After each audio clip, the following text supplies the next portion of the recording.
else, it may help others to respond differently.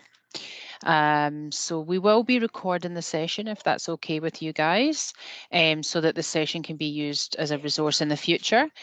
At the end of the session, we'll have a number of QR codes that come up. So for those of you who haven't been on before, you can catch up on the other previous 4 webinars.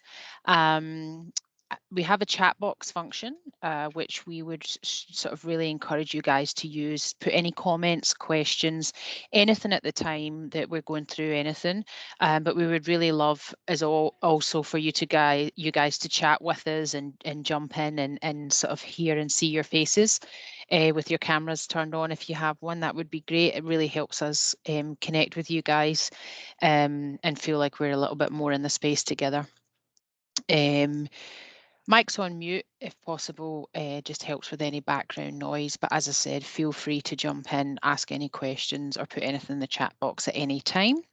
And yeah, have your phones at the ready for the QR codes at the end, because there'll also be QR codes with further resources and some of the tools and things like that that we've used throughout the webinars. So yeah, it would be great if we could get a thumbs up if everybody's good, can hear, sounds all good for you guys. Perfect. So just starting off, I'd just like to acknowledge the people that we have in the space. So we'd like to acknowledge the traditional custodians of the beautiful land where we stand and sit today. And we'd like to pay our respects to elders past, present and future, and any of our Aboriginal colleagues that are here with us today.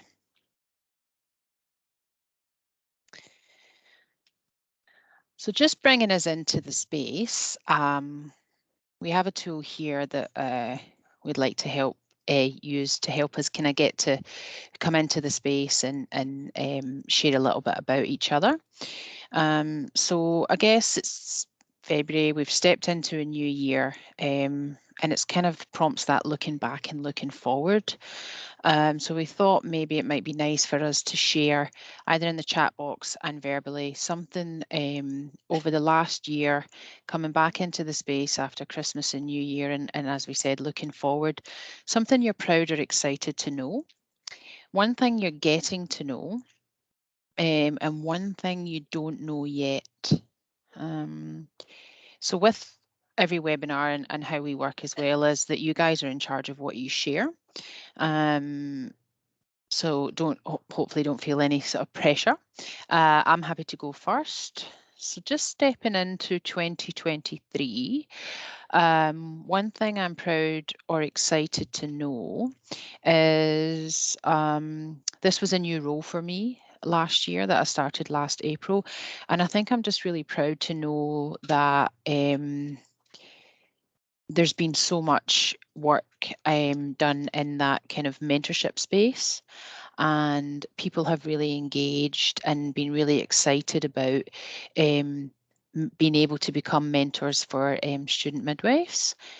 One thing I'm getting to know is I think just how much interest there is out there around the appreciative inquiry space, and how keen people are to sort of learn and know more about it. And one thing I don't know yet, I think for me in 2023 and in this role, this is a year role. So I think I don't know where I'll be yet. I guess moving forward in about 6 months or so when this role ends. So yeah, so I'm going to pass you over to Julie, if you want to share. Sure, thanks, Lou. And are we choosing one of each one or just one? Well, we can go for one. There's no pressure. I just kind of went for 3 because I guess I'm maybe a little bit greedy. Okay. I think when I reflect on the previous year, it was a huge year of learning and growth for me. So I'm just really proud of when I look back on that year, just how much we achieved and how much I was able to learn, and also put myself forward for. I think one thing I'm getting to know, one of the bodies of work was alongside Lou in the mentorship space and introducing appreciative inquiry and embedding it into that program. And I received an email from a new midwife this morning, just that really highlighted the impact on mentorship and in terms of her really staying and completing her studies. So I'm really getting to know just how transferable this is in every single space in our healthcare system. And one thing I don't know yet, I'm kind of in the same boat as Louise in that I'm on a 2-year contract, which is up at the end of June. So I'm really in that space of uncertainty of the what next, what will happen. Thanks, Lou. Will I hand over to Al? Hi, everybody. So I suppose a bit like Jules, one thing that I'm proud or excited to know is when I look back over last year and this AI, the appreciative inquiry, the way that it's going, the learning and how we're rippling it out, I'm really excited about the way that it's going. One thing that I don't know yet, though, is how far it's going to go and where it's going to spread to. But that's an exciting thing, isn't it? So relating it to AI and this new year, I'm really excited to see where these ripples of appreciative inquiry, like having you guys here listening to all of this, where they're going to get to. So that's exciting. So just wondering if anybody else would like to jump in and answer either all three of those or one of those, whatever you would like to do. You can also pop it in the chat if you'd like.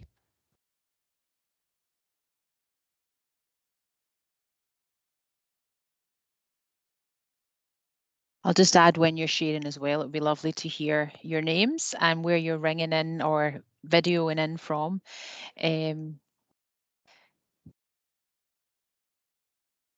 Louise, it's Kay. I'm happy to Hi, go. Kay. How are you? I'm good. Hey, Julie. Hey. So I'm Kay. I'm from Sydney Hospital. Things I'm proud or excited to know. That I can be a patient after a hell year last year. And I have a whole new appreciation of our job and how hospitals work when you're on the other side. And I've learned more about being a nurse in that 1 year than I have done in the whole of my 20-something years of being qualified.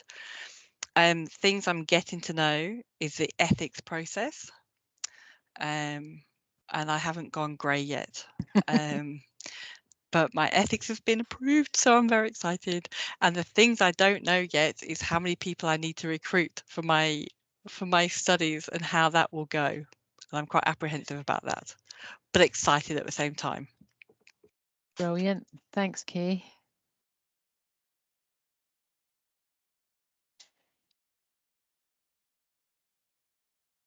Who wants to go next? Hi, my name's Karina. I'm from St George Hospital. Hi, Karina. Hello. Things I'm proud or excited to know. I work in cancer services. I'm proud to know the staff that work here and happy to know how to give chemo and access devices and do all that kind of stuff. So I love my field. Things I'm getting to know. I'm trying to learn some new education platforms, so things like Kahoot and using that kind of stuff. So I'm trying to wrap my head around all of that, trying to make things a lot more engaging and interactive, which is why I'm here today. And things I don't know yet. Oh, there's too many to name, but yeah, still learning. That's the plan. Thanks, Karina. I'm just looking here. Jennifer Walker, Jen from ICU, St George, currently in a park. Must be lovely. It's beautiful out there. Jen's learned how adaptable she is and how she's and how what does it say? I've learned how adaptable you've learned how adaptable you are in a changing clinical environment, and you're excited to implement AI into my clinical practice. Thanks, Jen.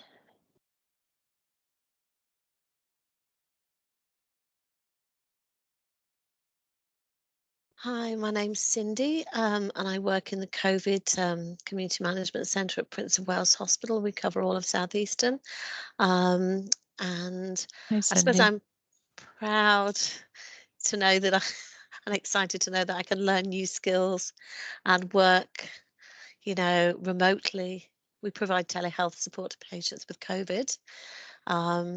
Things we're getting to know. Well, I've certainly learned how to move through an online and telephone interview a lot quicker and not get bogged down and held up.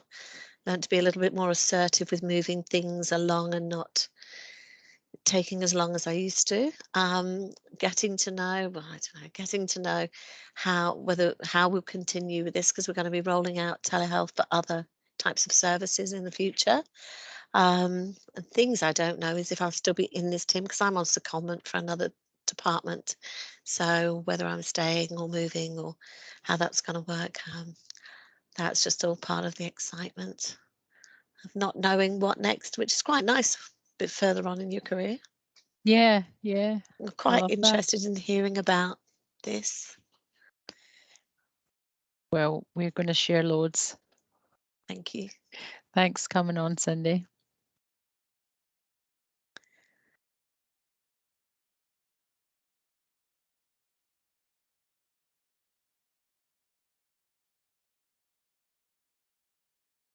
Who wants to go next?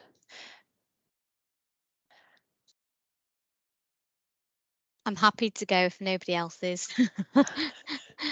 I'm Zara. I work in a patch in a program community, ED to community. Probably something I'm proud or excited to know is I think probably the past 6 months is realizing the skills that I do have, and that problem solving is a stronger skill than what I thought it was, and being adaptable. What am I getting to know? Probably learning about things that I didn't know before that I'm probably about to learn soon, I think. Probably also the other thing about Pride Excited to know is the team that I work in, they're very supportive and very nurturing towards each other. And one thing I don't know yet is, am I going to be able to do my QI project this year? All right. I'm optimistic, but there you go, you just leave it up to the hands that be at times. Thank you.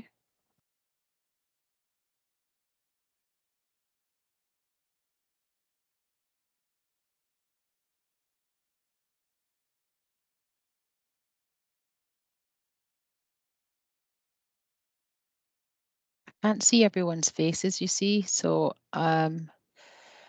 is it easier if I just start to sort of, because I've mentioned people's names? And maybe people can just choose one if they want. Yeah.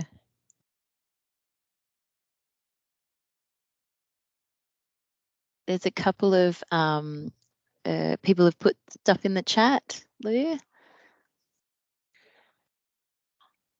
Oh, yeah. Awesome. Susan from Prince of Wales, COVID-19 Management Centre. Proud and excited to know for 2023 the importance of virtual health and the privilege to be in virtual health. One thing you're getting to know and learning more is how to engage with patients from different backgrounds via telehealth. One thing you don't know yet, it's endless, as we are all living in an era of uncertainties, and plan to take one day at a time. Yeah, the virtual space is such a common thing now, isn't it? And then Alexandria Shaw, Alex, CNE Adult Recovery and Perioperative Unit.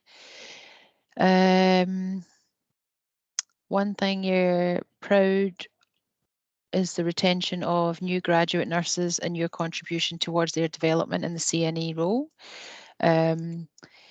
Getting to know novel ways to make education accessible and engaging, absolutely.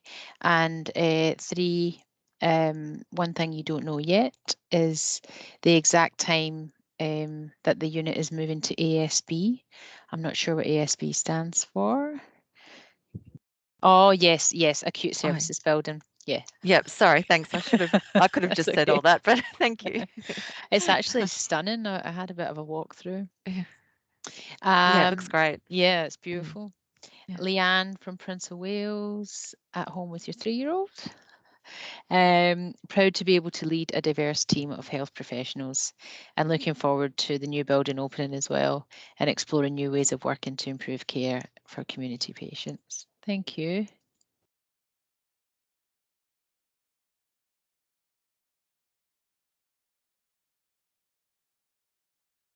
Anyone else keen to share?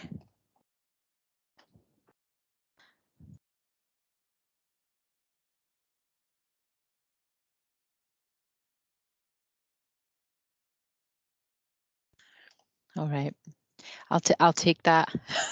But thank you very much for sharing. So as some of you may already know, with our webinars, we are sharing tools, and a lot of it is to help you guys, like you just said there, in the virtual space, and you know, how you can use them in your own context. So with this tool, just wanted to check in what you liked about it.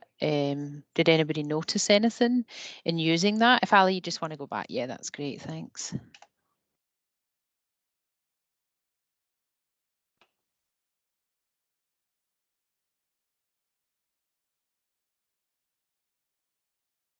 One of the things that was really lovely to hear actually is that a lot of you shared what you were proud of, what you've achieved, and I think that's really lovely to hear, and especially in the virtual space, and especially in the spaces of unknown. So I really enjoyed hearing you guys celebrating your achievements. Anything you guys noticed, Jules or Ali? It's interesting, and I'll talk about it maybe when we come to the caring conversations, but I really loved I loved hearing what people shared, but do you know what I really loved? That some of us were in similar positions of temporary contract. And is it Cynthia or Cindy? Sorry, I thought you said Cindy, but you... Oh, you're on mute. Yeah, happy to be called Cindy. That's what I'm normally known as. Cindy, okay. Yeah, I just, you know what I loved? I loved the way that you had, like, I'm looking at the end of the contract and the uncertainty of that as terrifying. And I really loved the different perspective you had of how exciting that was too. And it just, for me, was that real reminder of the different perspectives and lenses we have on things. And it really made me even consider for myself, how can I look at that as something exciting and flip the way I'm seeing it? And yeah, so I just really love that. And if you think about appreciative inquiry, we're often looking for possibilities. It just really aligned to me with the ethos of appreciative inquiry. But it was also lovely because there's quite a few new people in this space, and I just loved. There's a lot of things I think we share common ground on in what we celebrate and get a sense of achievement from. But we're also diverse. So thank you, everyone, for being brave. Really.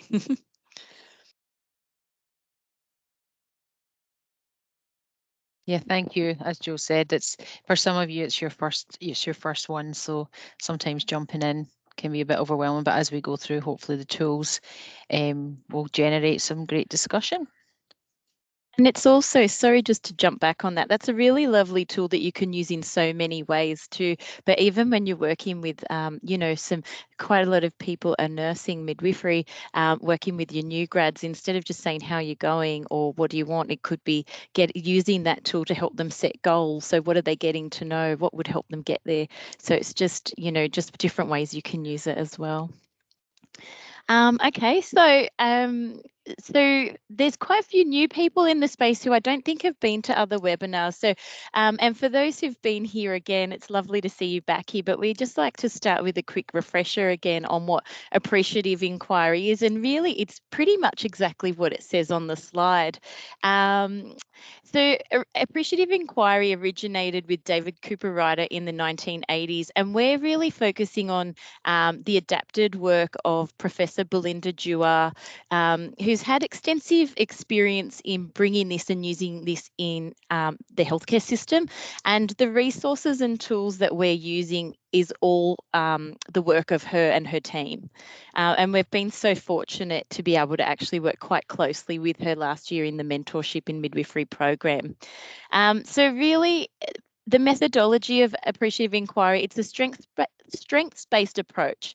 And what we're really trying to achieve is deepening conversations and enhancing relationships to get an understanding and exploration of what matters to us as people, not making the assumptions, but actually asking the questions, exploring and understanding things that are working well, because that enables us to do more of that more of the time.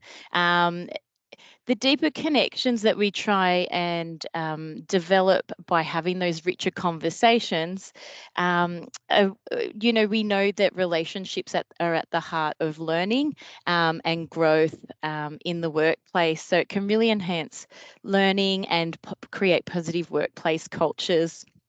So it's a methodology that really looks at possibilities, just like Cindy was kind of the possibilities of her role, the uncertainty of her role coming to an end, her secondment, and what the future holds. So it helps us move from a place of deficit, because I guess the whole, when we sit in a deficit approach, we can get a little bit stuck, and then we can continue to find more problems. So it's kind of what you focus on grows and expands. So it's really helpful way of bringing about cultural development, change in the workplace. It can be a real enabler for driving quality improvement. But yeah, it's really focusing, exploring ideas around what people value, and then working out ways. And I guess it's not false positivity as well. So it's not pretending that things aren't hard or that there's some really crappy things, but it's really it's acknowledging how people feel, but helping them to move forward, I guess. So there's 7 grounding statements that were previously known as principles, but appreciative inquiry, as we know it, is constantly evolving as well. And that underpins the way of working and guides us in the way we work. So thanks, Al. So each grounding statement flows and overlaps with each other. And for anyone who's been with us on the previous ones, these were previously called statements and they were colourful. I don't know if anyone's that observant. So they've just had a few tweaks. So the grounding statements were adapted from David Cooper Ryder's work, and it was adapted by Professor Belinda Dewar to make the language more meaningful to us as health practitioners. And yeah, it's been recently tweaked. So they're quite self-explanatory, and we've based our webinars on each of the grounding statements. So what we focus on grows and expands. So the more we focus on things that are working well and the things people value, then the more we can do more of that. And I guess appreciative inquiry enables us to understand even what those things are. But if the more we look for the good, the more we see it. If we focus on problems, we'll continue to find more of that, but it doesn't really get us anywhere. We're the experts of our own experience and one expert amongst many. So everyone comes from a different perspective. They've all had different life experience. We all come to the workplace every day with a wealth of knowledge. We are the expert in our world and the frame of reference that we come to. And we're continually using questions to unlock and understand what people already know, where they're coming from. Curious questions are an action in themselves. So asking those questions enables us to understand all of these things that people value, what matters to people, rather than making the assumptions based on our own perspectives. So the focus for today is we can't change other people, and by changing ourselves, others may respond differently. This one is one, I mean, not that I have favourites, but this is a huge one that really helps me when I'm in some sticky situations. So how can we look within and see where we're at, and what can help us move forward to you know, when you're in those sticky, tricky situations, how can we understand where we're coming from and what we're bringing to that, but what can help us move forward as well. So stories are the heart and soul of an organisation, help us to learn what we care about. Stories, as you probably know, they're so impactful. We can tell you something, but sharing a story has so much more power. Words create worlds, so the language you use has so much impact and power and has the ability to go one way or the other. So it's really just bringing a conscious awareness to the language we use, and we have the caring conversation framework that can help guide us with that. And the way we work in everything we do, including this webinar, is that we work with people rather than on them. So we're all working together, we're all sharing, and sharing parts of ourselves and also asking the questions. Next slide, Al. So the caring conversation, so that's the what of appreciative inquiry and the statements that help underpin the way we work. The caring conversations are really the how of appreciative inquiry. These the caring conversations are what enable us to learn, understand, move forward. So this is another tool. It was developed by Professor Belinda Dewar in 2017. And again, for anyone who's super observant, it's very recently had some tweaks. And that really shows you an appreciative approach, as well as it's constantly evolving, tailored around feedback from others and who we work with. So it's not sitting as the expert constantly, but listening and evolving. So the caring conversations of celebrating, becoming courageous, connecting emotionally, becoming curious, considering other perspectives, collaborating, compromising. These C's lie at the heart of having caring conversations and having deeper conversations, and can really help build enriched learning environments where we all work together to encourage and sustain genuine curiosity for not just others, but also ourselves and our self-awareness, and deepen inquiry, explore values, acknowledge and express emotion without any judgment on that as well, just an acceptance of where people are at for self and others. And I just love that in the No tool that we started with to open, because if you look at those caring conversations, there was a lot of celebration in that space of the things people were proud or excited to know, and not just people celebrating, but it's also us celebrating. So noticing when someone says or does something that moves you, taking the time to let them know what exactly it was that made an impact, however small, because again, sometimes it's those little things you don't even realize people value, but if you know what those things are, then you know that you can continue to do more of those things more of the time. Becoming courageous, there could be an element of courageous in that, in the No tool, when you're exploring what you're getting to know, what you don't know yet. There could be an element of what I'm getting to know is this, and what would help me get there is doing something that, you know, I might need to find a little bit of courage. It also takes courage to have a deep and rich conversation with someone. Connecting emotionally is really about connecting emotionally to others, and these tools support you in doing so. And it's also reflecting and connecting emotionally to self. Becoming curious. I mean, the caring conversations, really, they all weave in and out of each other, and the tools, they all, you know, multiple things will apply. But there was definitely huge curiosity in that No tool. Also connecting emotionally to self, because they're also often questions we don't even ponder or take the time to consider. Considering other perspectives. So just really stretching our ideas about the people we could involve and the methods we might use to gather different perspectives and opinions. And, you know, this can be really helpful when you're in those sticky conversations where sometimes we can find ourselves a little bit stuck. Collaborating and compromising, they're kind of self-explanatory there. Is there anything you want to add, Lou? I just wanted to mention there what Zara has just said in the chat box around the grounding statement with changing other people, it sounds like emotional intelligence is linked, and absolutely.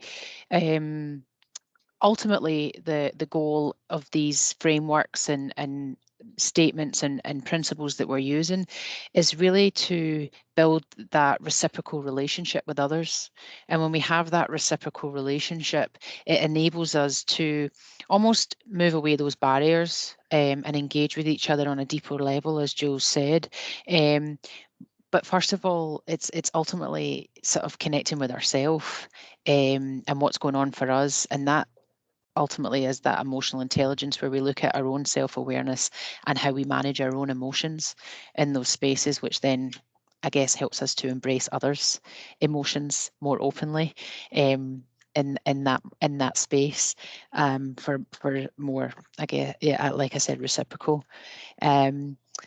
So yeah, like, and absolutely, like, just a little bit of background around the caring conversations for me is I use this for a check-in for myself. You know, if I've come out of a sticky situation or felt a bit stuck or feel like I'm kind of getting a little bit frustrated, maybe might do that little bit of a check-in with myself around where am I at and what could I do a little bit differently. But as we all know, it's a learning process. But when we have these tangible things like these tools that we're sharing with you, then hopefully that kind of gives us something to pull upon in those moments. So yeah. So that takes us to our next tool, which we hope will really make sense around that grounding statement around that we can't change others, but in changing our own responses and our own self, then that might encourage others to respond differently. So this tool is what it says on the tin. It's called Jaded. And this has actually been a really insightful tool for myself and my colleagues as well. But the intention of the Jaded tool really is about raising awareness and how we respond to particular situations and the interactions where we might feel a little bit stretched in our responses. And possible ways that we may be responding to people could be judging, assuming, defending, explaining, or debating, which are all really natural responses, and they happen for all of us. But this resource is designed to help us recognise that this may be happening in those moments, and to sort of remind us or kind of encourage us to take a pause. We know it's not easy to do that in those moments at times, but it might enable us to consider what kind of questions and what might happen if we ask things a little bit differently, or we can tap into our curiosity that might shift us in that space. So just to give you some examples of kind of that judging, assuming, defending, explaining, debating behaviour, if you just flick on to the next slide, Ali. I think I might make an assumption, but I think we've all kind of been in this space. So when we talk about judging, you know, it might be something around making those assumptions around people. You know, she's a very anxious person, and that doesn't surprise me. You know, it's assuming, and it's also loaded. You know, you might say to someone, I know the thing you're worried about is, but how do we know that? Is that assuming just because of the way that the situation is going? We often go into defending mode. So an example here is, you know, when we might say we followed all procedures and we can show you that the documentation and it's never happened like that before. We often see that in spaces, especially if we're in situations where we've been part of clinical incidents, or we're managing clinical incidents and things like that.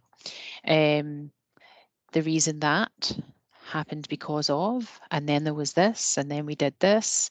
So we're in that explaining space. And again, I hear what you're saying, but you must understand our perspective is. So that's that kind of debating back and forth.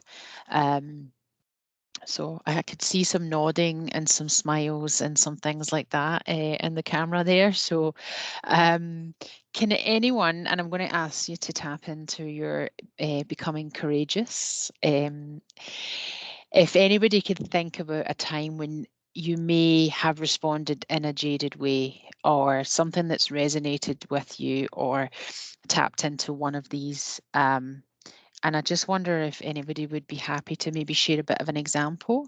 Again, you don't have to give loads of details or anything like that, but just really something that highlights or resonates in any one of these spaces that might have happened for you.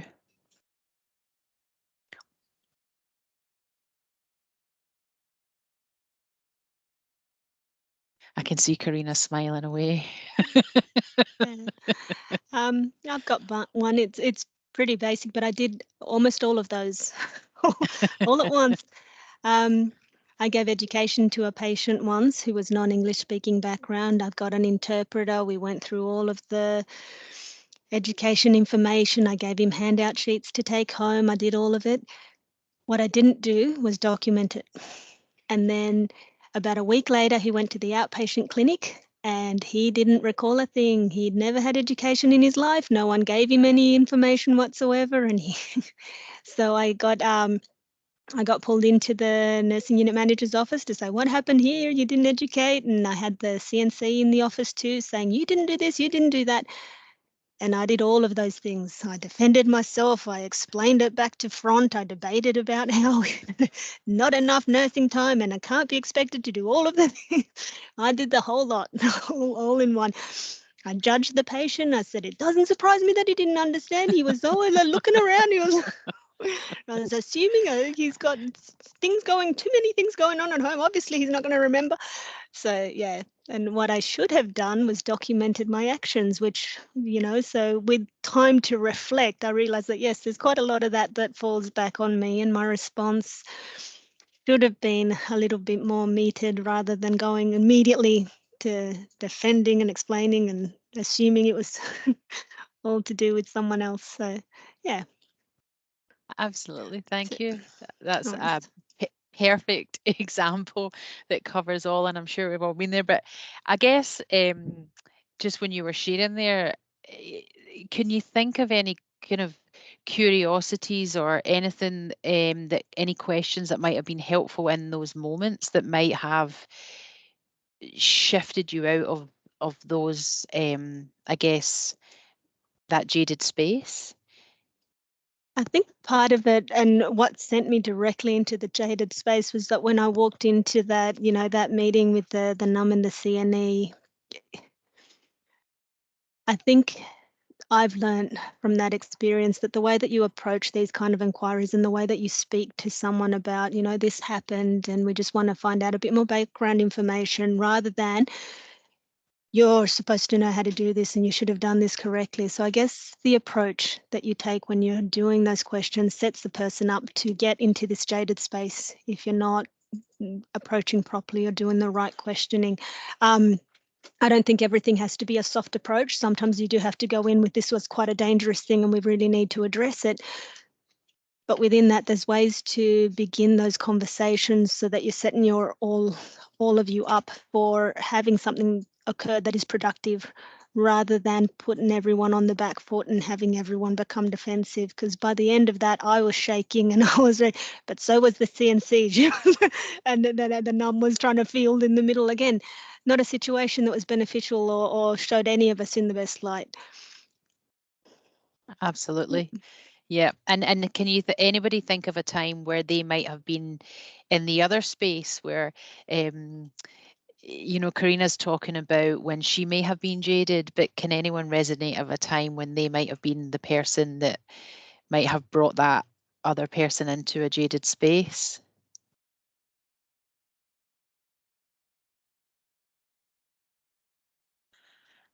I was looking at you there, Kay, because I thought you nodded, but I think you were just moving.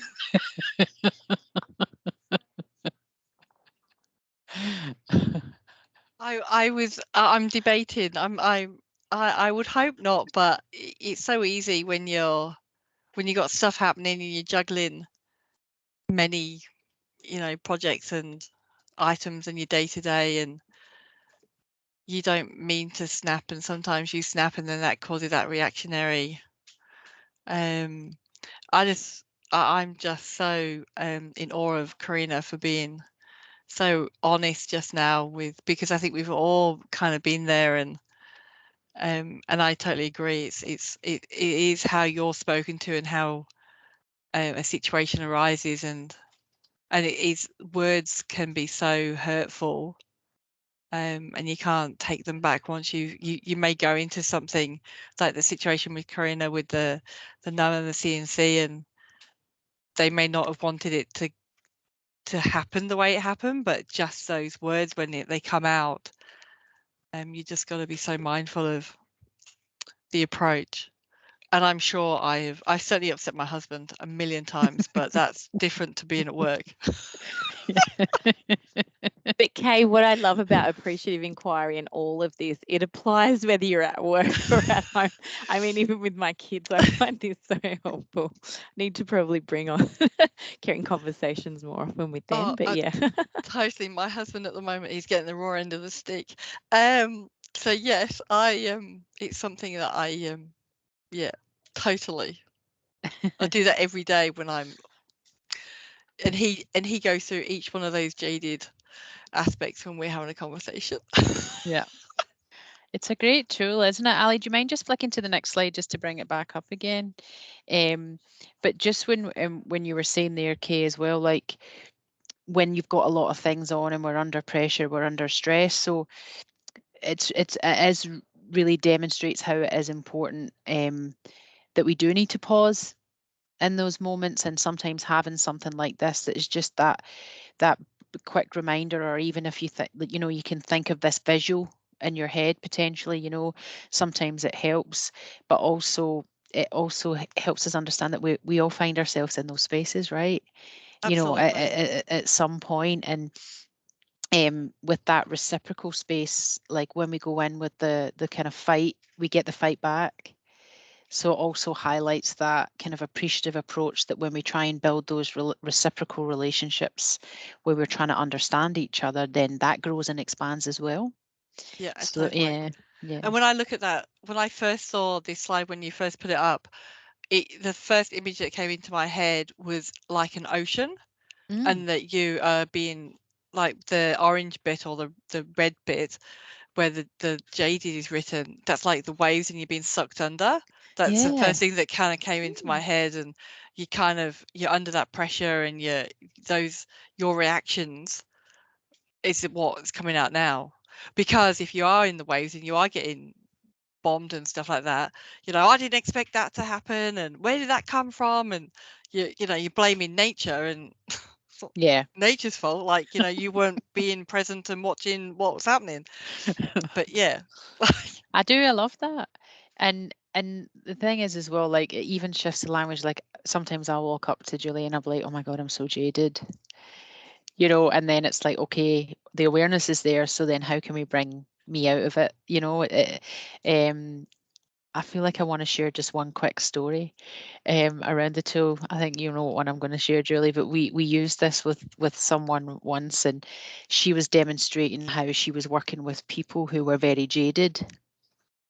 And they were all, going down that rabbit hole of what's not working in that deficit space. So she had the jaded tool out on the table, and she just flicked it across the table, and she walked out of the room and was kind of like, I think you guys need to have a think about this. So does anybody have any questions around that? What curious?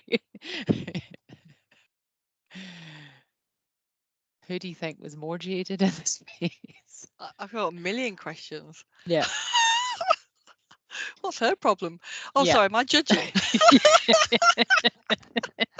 But that's it. There's that element of, you're like, she was judging them for their behavior, assuming that they needed to, learn their lesson and have a think about their behavior.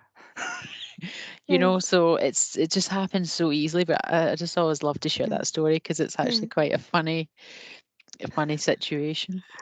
But it does tie back in. Oh, sorry. Sorry, go for it, Karina. I was thinking it does tie into that needing it, like this goes hand in hand with that emotional awareness and that emotional intelligence. Absolutely. Because when you're feeling these things, that's when your emotions kind of take over with what's going on around you, and you lose the ability to think as clearly as you normally would. And it gives ground to stuff like that, which can be really passive aggressive, and you think you're being so straightforward and just open and clear with everyone, but you're being passive aggressive, and it's because you're just not as emotionally, intelligent in that moment as you'd want to be. Yeah, absolutely. And if we kind of link it back as well again to the grounding statement around we can't change others, but by changing ourselves, others might respond differently. And it goes back to that old saying as well, like we only have control of ourselves. So if we're in a space where we feel like someone is fighting against us, that first point is to think, okay, hold on, what's happening for me? Because it's going to ignite a response in me based on, so then maybe I can ask those questions of that person who might be being really passive aggressive towards me, but it might give them an opportunity to shift out of it too. And then it makes for more productive, like you said, spaces and conversations. A few years ago, I had I had to speak to a colleague, and I cannot remember for the life of me what the conversation was about. I have no idea. But I think we were just working on a project, and we just had different ideas. We knew what we were supposed to do, but I think we just had a different idea.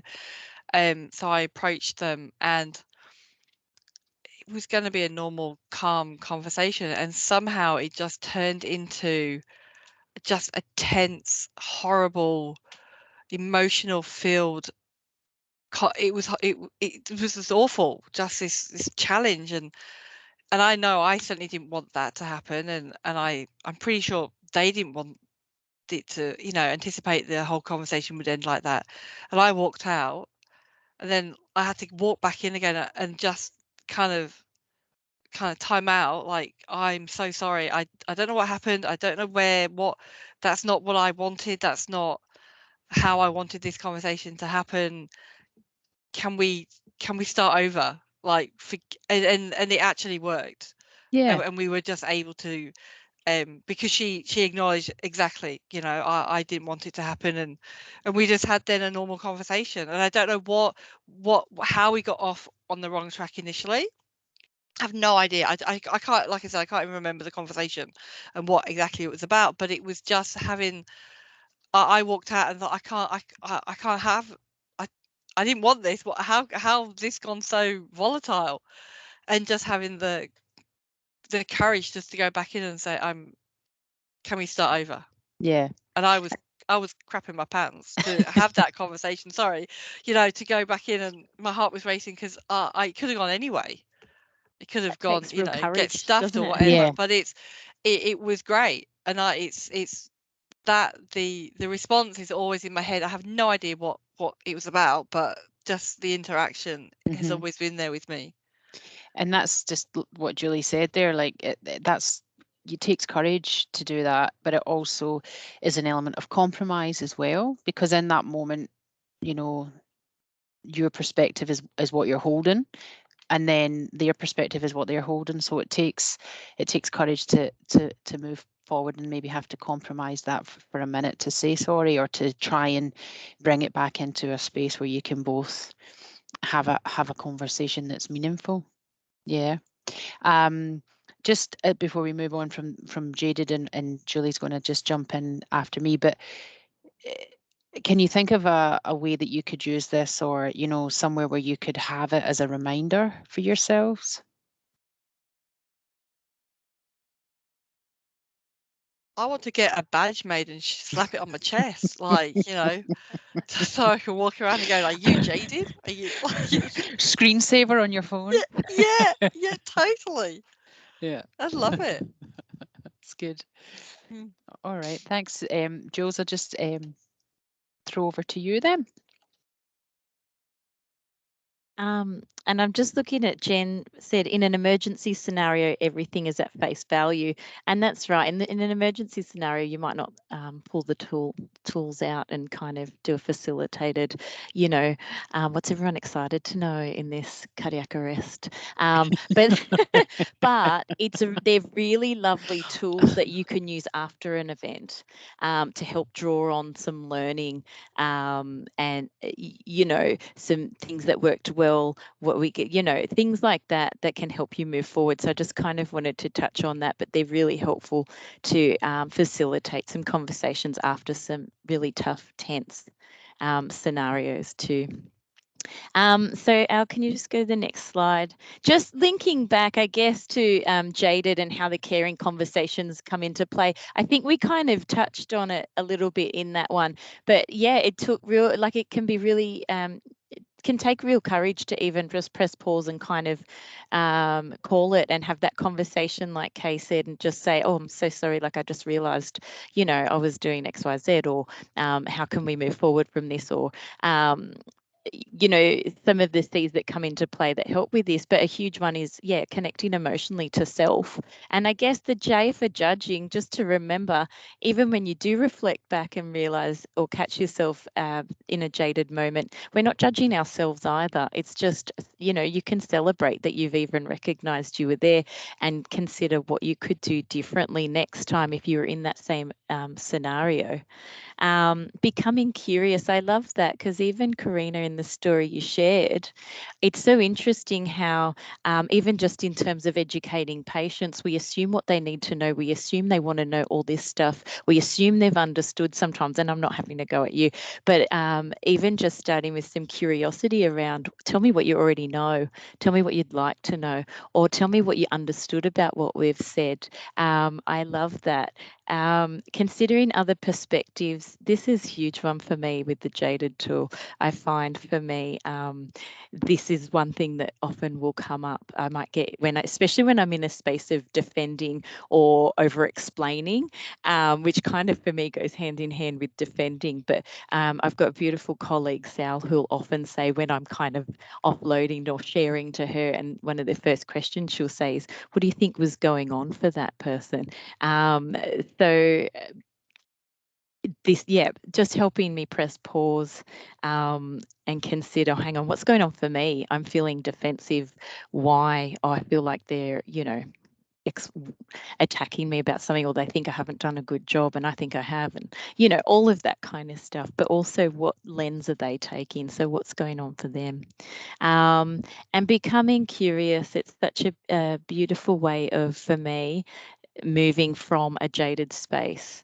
So just help me understand what you know about that, or, you know, whatever the scenario is, that curiosity is just really helpful sometimes in pressing pause and shifting the conversation. Is there anything you want to add there, Lou? I feel like we kind of touched on it a bit. Okay, beautiful. Just conscious of time.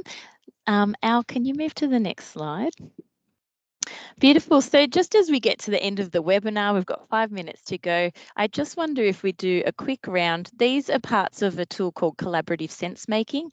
And I'm just wondering, we're seeing those prompts of hallelujah, spreadable, previously hidden, it's complicated. I wonder, just reflecting back on the webinar and the session we've had today, is there any of these prompts, is there any one of them that jumps out at you? Yeah, just thinking about any of the things that we've talked about today. And I will go first. I think hallelujah moment for me was even just in the sharing from you, Karina. It made me reflect on myself and even think how often I don't even realize I'm making assumptions that people are where I'm at in a conversation, and made me think about how I can notch up my curiosity more so to understand where they're at and what they want first, whereas I often will go in making an assumption that we're on the same page. But it's also made me rethink about how I can have a visual prompt to help me. It's the pressing pause for me, that it's made me kind of go, I need a visual prompt to even remind me of the pressing pause. I think for me, mine is a bit of both. The hallelujah moment for me was just seeing the reaction on everyone's faces when we sort of brought the tool to life, and how we all resonated and actually laughed at the fact that we've kind of all been there, and we can see those responses in ourselves but also others. But it kind of aligns with it's complicated too, because I think it is complicated from a human perspective. Our emotions are what guide us. And that's why it is important that we have those moments to pause and those reminders that are not easy in those moments. So I think it's complicated in the sense that we're complicated people, but I love the fact in the hallelujah moment is that I think that it's a really good tool that helps us just to remember in a moment. Feel free to put in the chat, use the chat box as well if you wanted to share in there. It's Kay again. Can I be different? Go for it. Yes, Can I please. choose it's complicated, but not the words, the image, how it's kind of all interlocked and laced around each other, and almost one action has a reaction towards the other. That's kind of how I'm seeing the tools and yeah, the conversations we've been having. So not it's complicated, just the imagery. Oh, I love that. It's Cindy from CMC. I like it's complicated just because it's layered. Because just looking at the jaded thing, a lot of those words are around kind of how we're taught to quickly assess, particularly in a clinical situation, judge something, grab something, have an idea, go, assume something, go along with it. Got to be able to explain what you did and why, and defend what you did and why. And certainly if you've ever been involved in any sort of root cause analysis for your own department, to actually be able to defend, explain, and, you know, rationalize and sometimes debate what and where and whatever. We're taught to do those things, but they're for another place, another time. And it's hard to take yourself away from doing that sometimes when you need different skills. I'm not really defending jaded. Or am I? Are you explaining? I think I am. It's my But style. it's true, these things are ingrained within the spaces that we work in, the culture, isn't it? So it's almost trying to unlearn and create that human sort of relationship again, you know, so that we can all connect. The right tools for the right job. Yep, at the right time. Not necessarily in an emergency scenario, but I love that Jen has said in the chat, spreadable. And I love that you've said, like, you can use skills at all clinical levels, patients, family, colleagues. And that's wonderful to hear in an ICU context as well. Does anyone else want to really quickly share? Yeah, go, Karina. Just for me, I want to go with spreadable too. And I guess I look at things from an education perspective, and I like how it's you've managed to simplify a complicated process into just that jaded, and it's something that you can remember again, which is any of those critical tools that you need them to be so easy to visualize in your head while you've got a million other things going on. So I guess I like it from that point of view. I think it is spreadable, that you can look at that, have a maybe reminder of it somewhere, probably, you know, not as a badge, but maybe, you know, behind your desk or something, so you can always have a quick look at it and go, right, I need to take that pause, think about where I'm at with this, and then move forward. So yeah, I like the simplicity for something so complex. Thank you. And like everything, it takes practice. It's the doing that brings it into a more conscious space, isn't it? So just looking at the time, we've just kind of come to the end now. And as we said, this is a kind of taste tester, quick, you know, snapshot with a few tools. So please feel free to make contact with us if there's anything or any resources or anything. That will all come up in a wee second. We just have a QR code next. So we really appreciate everybody being in the space with us and taking the time to interact and share. So we would really love it because it helps us frame up and move forward to the next webinars and things that you guys have connected with or things that you think we could notch up. As I said, it's really helpful for us in our facilitation and content.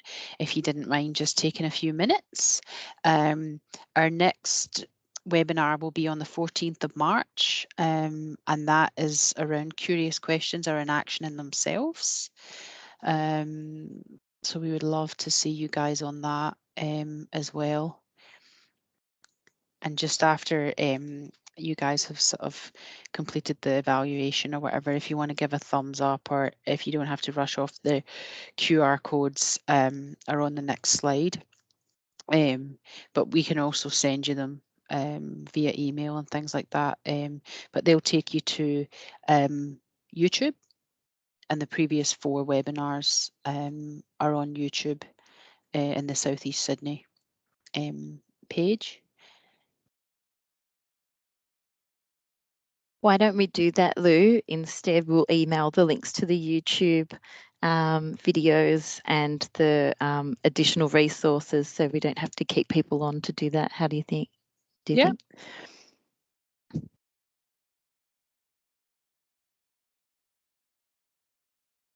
Just leave this up for a little bit while you guys are finishing.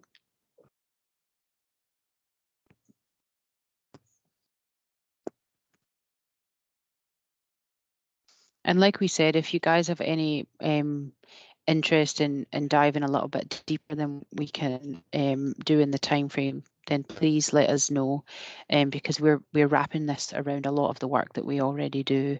I'm more than happy to come and you know, show you some more tools, or how you can use them in your own context.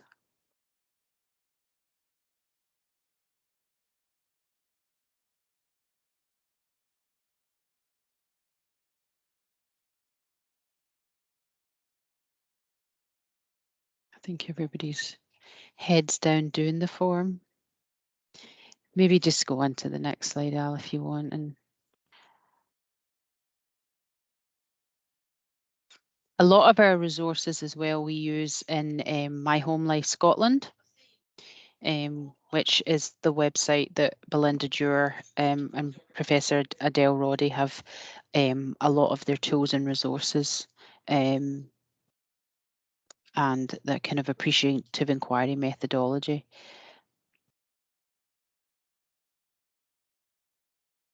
I'll just put that in there.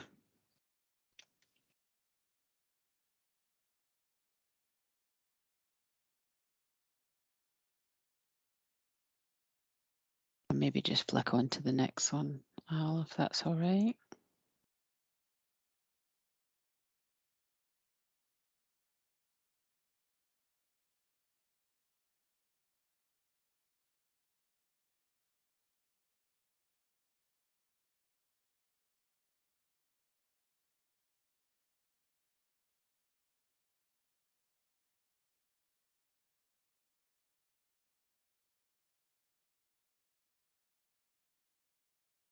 So feel free to jump off whenever you're ready, but we'll stay on here until everyone kind of jumps off, in case you've got any questions or anything like that, and to keep the